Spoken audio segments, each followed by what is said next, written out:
Já estamos no ar, segunda-feira, 6 de setembro de 2021. Sejam muito bem-vindos, bem-vindas a mais uma edição do Alerta Online. E eu quero que você preste bem atenção nesta história. Vocês lembram de um caso que chocou toda a Paraíba no início deste ano? Foi uma mãe da cidade de Bahia que envenenou os 4 filhos e também tomou o veneno. Todos eles foram socorridos para o Hospital de Trauma aqui de João Pessoa e, por sorte, conseguiram sobreviver. E pela primeira vez, essa mãe que envenenou os filhos falou com a equipe de reportagem e foi com a equipe do Alerta Online. Já já vocês vão acompanhar com exclusividade essa entrevista logo após o intervalo, que é rapidinho.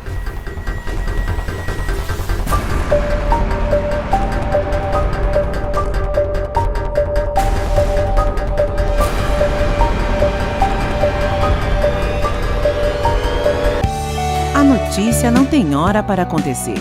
Por isso, nossa equipe está atenta aos principais fatos que irão virar notícia, seja nas primeiras horas da manhã ou durante a noite. Estamos nas ruas em busca de um jornalismo autêntico e de qualidade. A equipe da Rede B HD com exclusividade chega no momento de uma denúncia. Pelo menos uma vez por ano, quando a chuva aperta, é essa situação que a gente se encontra. Somos a Rede B. Agora sim, já estamos no ar. O que leva uma mãe a envenenar os próprios filhos? Como é que pode uma mãe chegar a esse nível de tentar matar os próprios filhos? É um assunto bem delicado e a gente relembra aqui um caso que aconteceu no dia 13 de janeiro deste ano, quando uma mãe da cidade de Bahia dissolveu veneno em um suco e deu para os filhos, e ela também tomou o suco. Por sorte, todos sobreviveram, foram levados em estado grave para o Hospital de Trauma, tiveram lá o tratamento médico e conseguiram sobreviver. Os filhos de 2, 11, 12 e 18 anos ficaram longe da mãe a partir de então. A mãe não teve mais, foi proibida pela justiça de ter a guarda das crianças. E pela primeira vez, a mãe, conversou com a equipe de reportagem.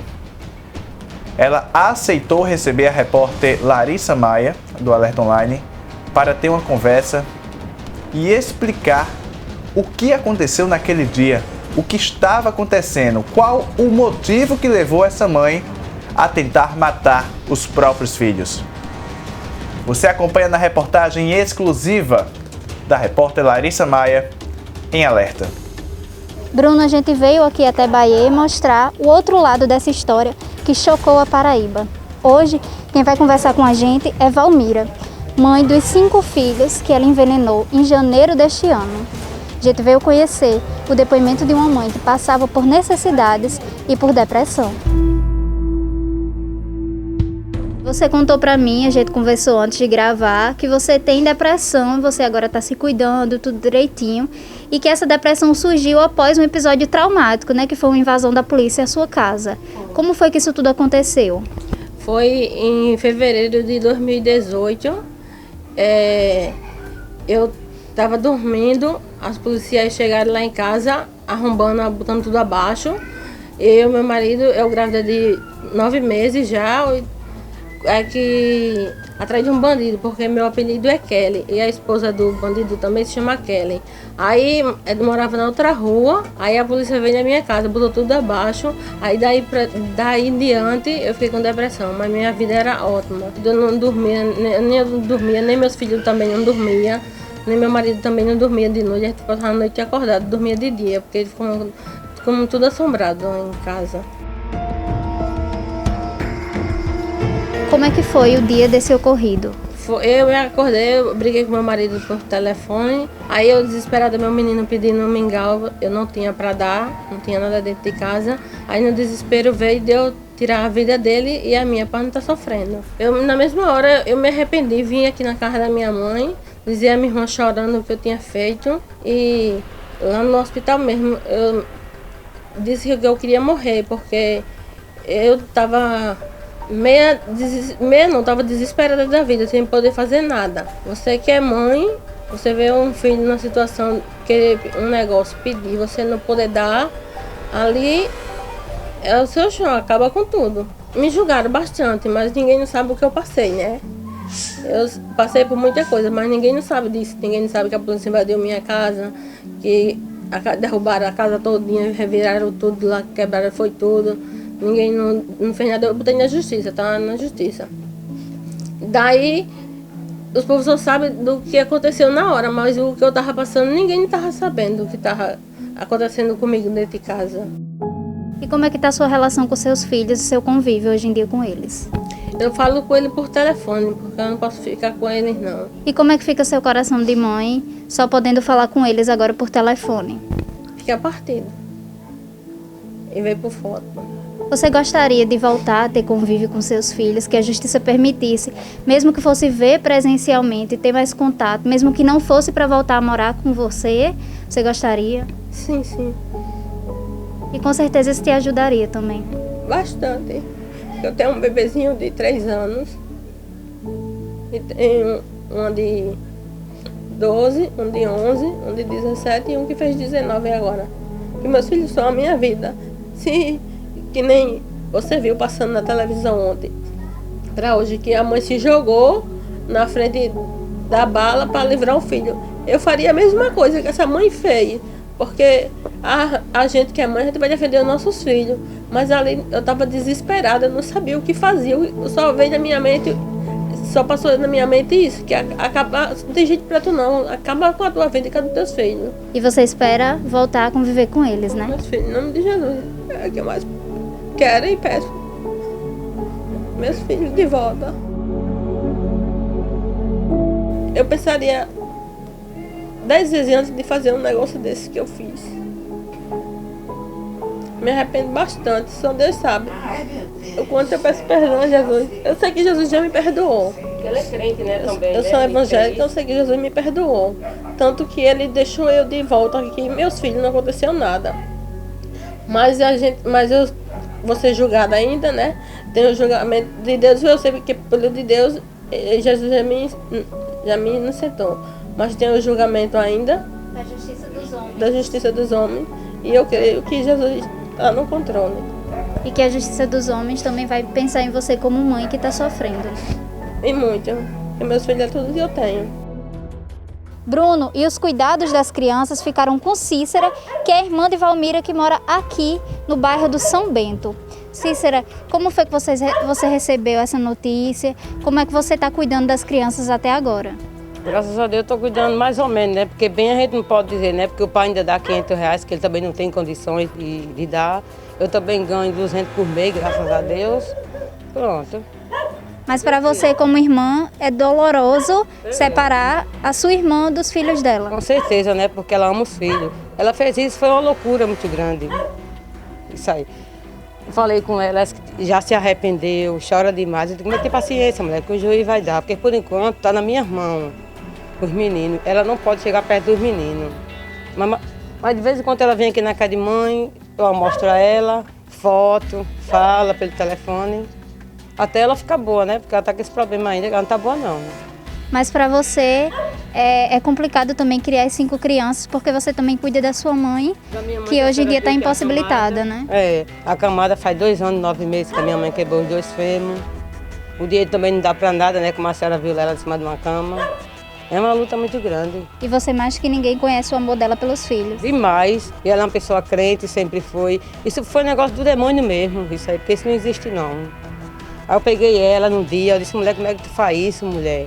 Ela não disse nada. Ela baixou a cabeça e começou a chorar. E a gente ficou logo doido, perto, dando leite aos meninos, o vizinho aqui dando leite, para levar para o hospital logo de carreira, até ela mesmo. Eu esqueci até dela. Na hora do desespero, ela lá de cabeça baixa na cadeira, o carro chegou aqui de carreira, levei só a criança. Aí eu disse, ai meu Deus, tem Kelly. Na hora do aperreio. Mas minha irmã, graças a Deus, a gente perdoa ela. E você também espera que a justiça dê esse perdão. Espero muito, viu? Porque senão vai ser pior, né? Porque ela pode até se matar sem os filhos, né? Porque ela sofre muito sem ele. E as crianças também sofrem sem a mãe. Mas e ama, a mãe dele só fala nisso, direto. Tudinho, ama a mãe deles. Eu falei com ele já, e aí, você perdoa sua mãe? Não, tia, não tem que fazer nada não. Minha mãe é nosso tudo. Se você vê como é difícil, viu? Falta tudo, só você sabe. Tem filho não, tem a senhora, mas quem tem filho sabe que R$800 não dá para ninguém. Ele só dá 500, né? Minha mãe também, como a senhora viu, é acamada, faz tudo em cima de uma cama. É um negócio muito difícil mesmo. Só sabe quem vive. Somente o dia a dia. Olha, depressão é um assunto realmente bem delicado. O desespero que ela deveria estar para tomar essa atitude, a gente não consegue nem relatar aqui. Pelo menos na minha visão, eu percebo pela reportagem que a Valmira está bem arrependida do que fez. A gente, pelo menos eu, senti verdade no que ela falou, senti verdade no que ela está arrependida. Ela buscou tratamento médico, está tomando medicamentos. A Valmira está tomando medicamentos agora. E o mais importante de tudo nessa história não é o meu perdão, não é o perdão, o seu perdão, não é o perdão da justiça, mas sim o perdão dos próprios filhos, que foram as vítimas dessa história. Quem tem que perdoar a dona Valmira não sou eu, não é você, não é a justiça, não. São os próprios filhos dela.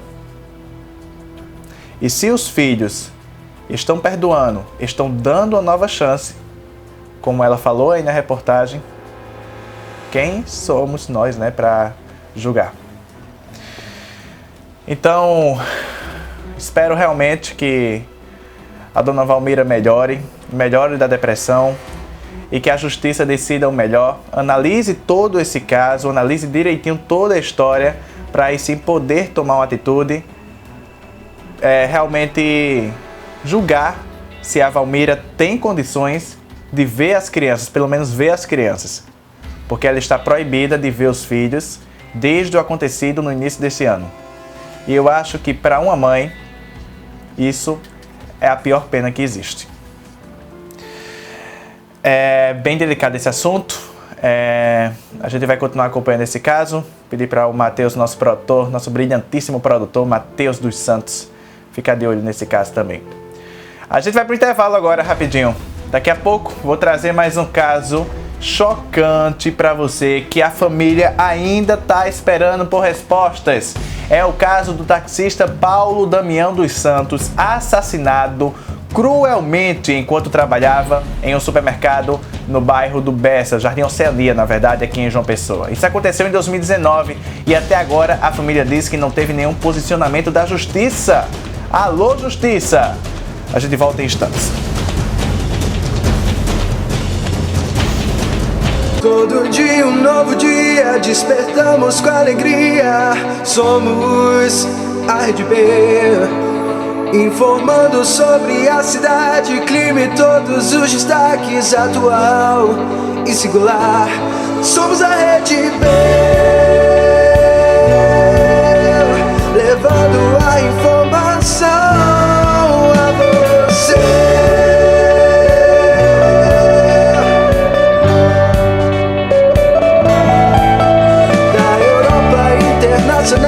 Ou da nossa capital, os destaques no jornal, integrando a Paraíba através da notícia.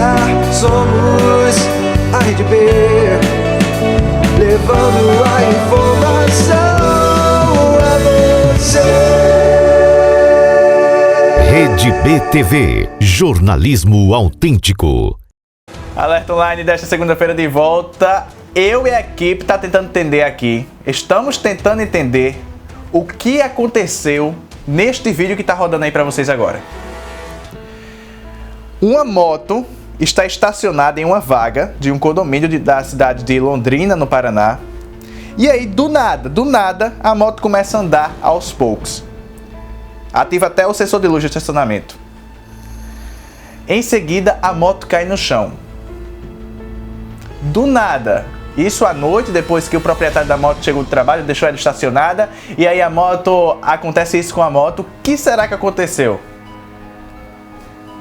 A gente tá aqui tentando desvendar esse mistério aí, ó. Você tem algum palpite? Foi um espírito? Foi uma pane?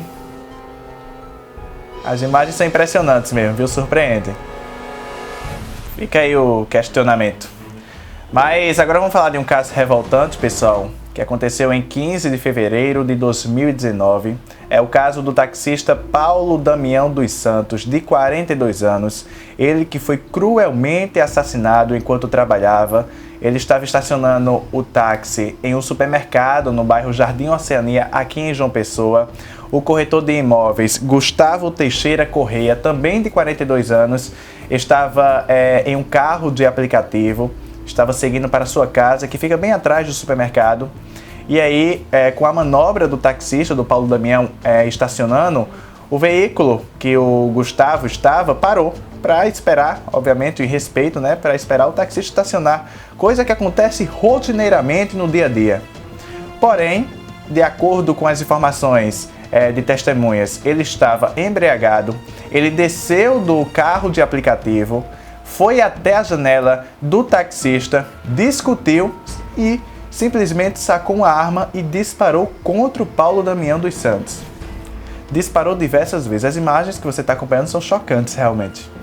E o que chama atenção também nessa história é o que o Gustavo fez após assassinar o Paulo Damião. Após essa cena que vocês acompanharam aí, Gustavo simplesmente seguiu a pé para a casa dele. E adivinha o que ele foi fazer? Foi dormir. Isso é o que contou a polícia na época, que ele chegou em casa e foi dormir. Obviamente, os policiais foram encaminhados até a casa dele. O Paulo Damião dos Santos foi socorrido por um carro particular até o hospital, mas infelizmente não resistiu à gravidade dos ferimentos. E daí, quando os policiais chegaram na casa do Gustavo, ele ainda ficou horas lá dentro. O crime aconteceu às 5h30 da tarde. O Gustavo só foi se entregar por volta das 9h30 da noite. Foram 4 horas praticamente aí de negociação até que ele se entregasse finalmente. E aí a nossa equipe procurou a filha do Paulo Damião dos Santos, né, para acompanhar o caso, o que estava acontecendo. E a justiça ainda não deu nenhum posicionamento de acordo com a filha. A justiça ainda não julgou o caso, a justiça ainda... Vamos fazer o seguinte, eu vou mostrar a reportagem agora para vocês do Michel Andrade.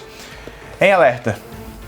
Muito bem, Bruno, nós estamos aqui no bairro Jardim Oceania, né, aqui em João Pessoa, e nós vamos relembrar um caso que chocou esta comunidade. Para quem não lembra, o taxista Paulo Damião foi assassinado a tiros, 6 disparos que tiraram a sua vida.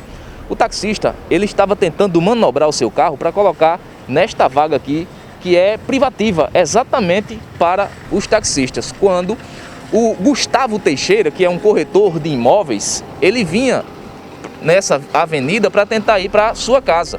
Quando se deparou com o taxista fazendo a manobra, achou ruim porque o taxista demorou a fazer a manobra para estacionar.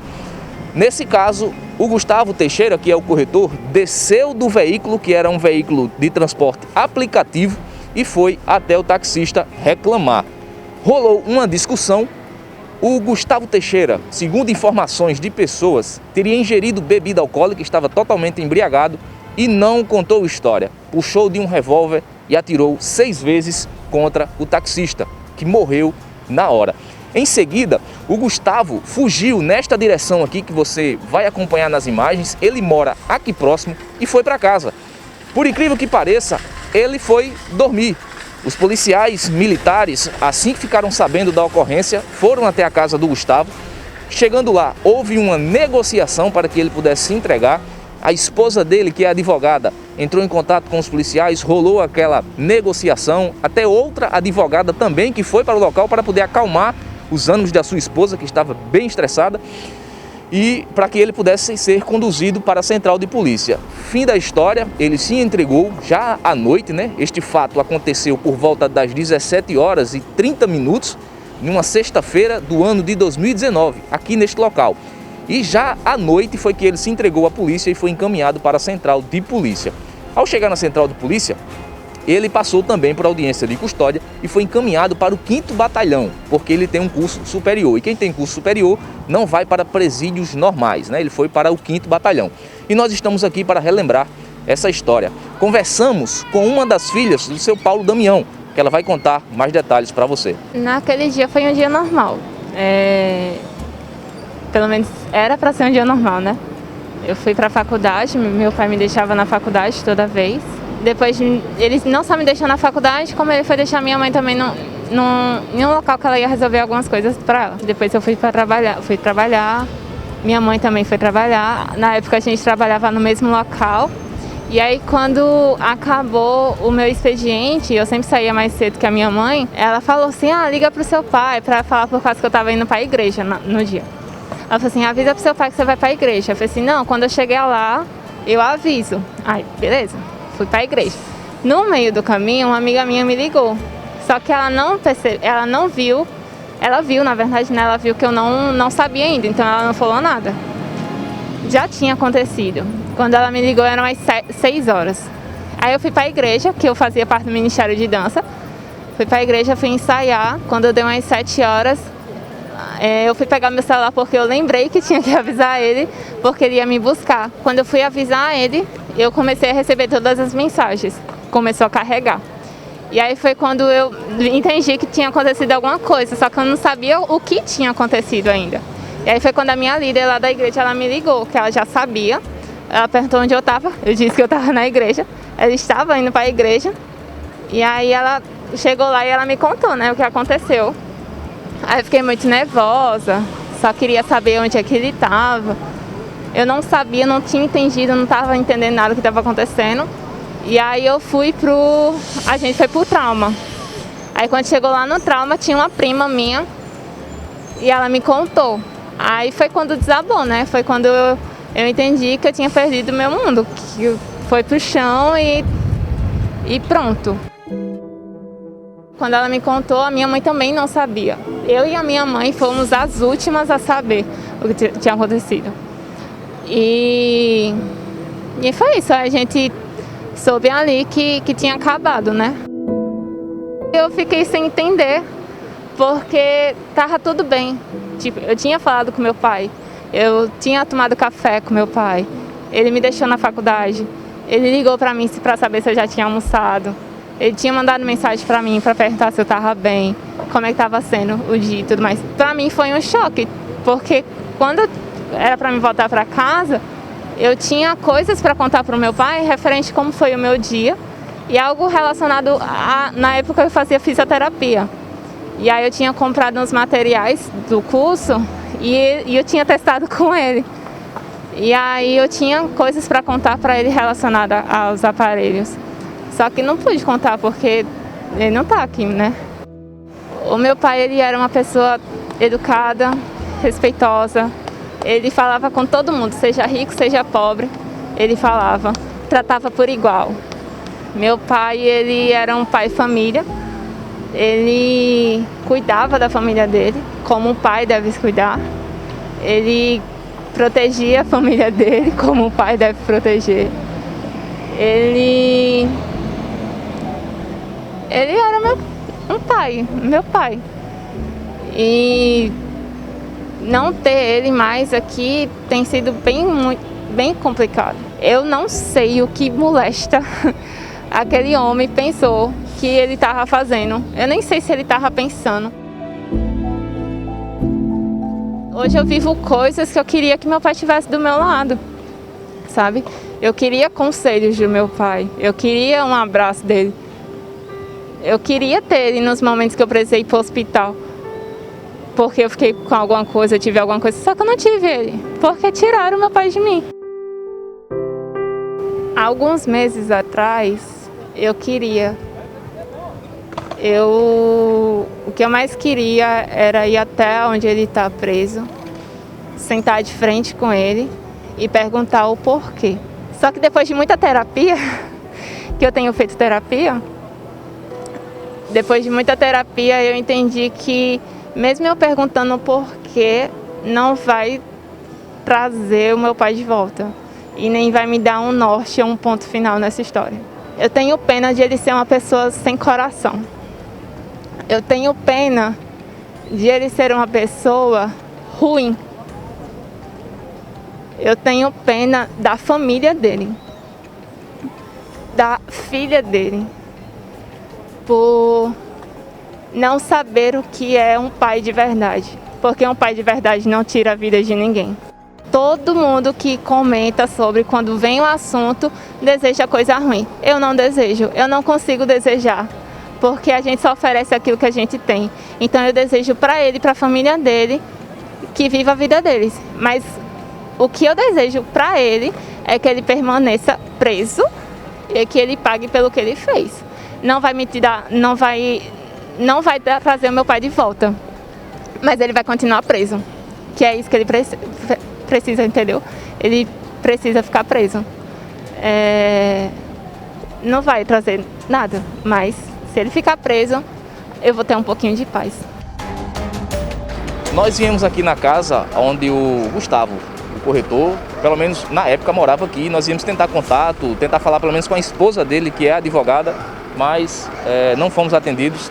Batemos várias vezes, mas ninguém saiu. Eu realmente não sei o que acontece, não sei o que está acontecendo. Desde que esse programa estreou e que a gente vai exibir nos casos aqui, casos que aconteceram em 2019, 2020, e até agora não tem nenhum tipo de respostas por parte da justiça. Eu não sei o que está acontecendo. Gente, tem imagens de câmera de segurança que mostram o Gustavo atirando. O que é mais preciso para a justiça ser feita? O que é mais preciso para julgar, para o julgamento acontecer? Como a filha falou, a filha não quer o mal de ninguém. A filha não quer, como muitos desejam, a morte dele. Enfim, a filha quer apenas que a justiça seja feita. A paz que pelo menos a filha ia ter, sabendo que o pai dela não morreu em vão. Mas cadê a justiça agora? Quanto tempo mais? A Jéssica vai ter que esperar. E como vocês viram, o Michel Andrade foi até a casa que morava, o Gustavo na época. Tentamos entrar em contato lá, mas ninguém nos atendeu. Estamos abertos aqui também para ouvir o lado do Gustavo Teixeira Correia, que é o corretor de imóveis aí. E Jéssica, esperamos de verdade que a justiça seja feita. Estamos aguardando e vamos continuar acompanhando esse caso. Vou pedir até para o nosso brilhantíssimo produtor, o Matheus dos Santos, continuar em contato com você para a gente manter esse caso atualizado. Esperamos que a justiça marque logo esse julgamento, porque não tem motivos para tanta demora. É realmente inadmissível essa situação. Vamos mudar de assunto agora. No dia 29 de agosto, no domingo, um policial militar foi assassinado a tiros em um bar no bairro de Cruz das Armas. Michel Andrade tem os detalhes. Muito bem, Bruno, a todos que acompanham o Alerta Online, nós estamos aqui no bairro de Cruz das Armas, E uma coisa que aconteceu neste domingo que passou, 29. Era por volta das 21 horas da noite e um sargento reformado, o sargento Correia, estava sentado exatamente aqui neste local, quando dois homens em uma moto se aproximaram e efetuaram vários disparos contra o sargento, que veio cair e morrer no local. Algumas pessoas que estavam aqui na localidade disseram que ele estava acompanhado de uma suposta namorada, que também foi atingida de raspão com um tiro no cotovelo. O SAMU veio ao local, fez todo o procedimento nela e liberou ela na mesma hora porque não foi um ferimento grave. Câmeras de segurança aqui no local aparentemente não tem, a não ser uma que fica bem distante daqui, naquele estabelecimento lá, mas eles nos informaram que a câmera não está funcionando. Aquela câmera poderia ter filmado a fuga dos meliantes que foi aqui sentido a esta avenida, Agora, as investigações vão ficar com a Polícia Civil para tentar descobrir o motivo. Qual foi o motivo? Será que foi um crime passional? O que será que aconteceu para que os meliantes tirassem a vida do sargento Correia na noite deste domingo passado, aqui no bairro de Cruz das Armas? Eu sou o repórter Michel Andrade, para o Alerta Online. Pois é, a polícia segue investigando o crime. Qualquer atualização traremos aqui no Alerta Online. E o programa de hoje vai ficando por aqui. Agradeço demais a sua audiência. Sexta-feira, a partir das 9 da manhã, tem mais uma edição do Bom Dia Rede B com Paula Farias e Luke. E segunda-feira, meio-dia, claro, temos um encontro marcado aqui no Alerta Online. Um ótimo início de semana para você. A gente se vê na próxima segunda-feira. Tchau, tchau.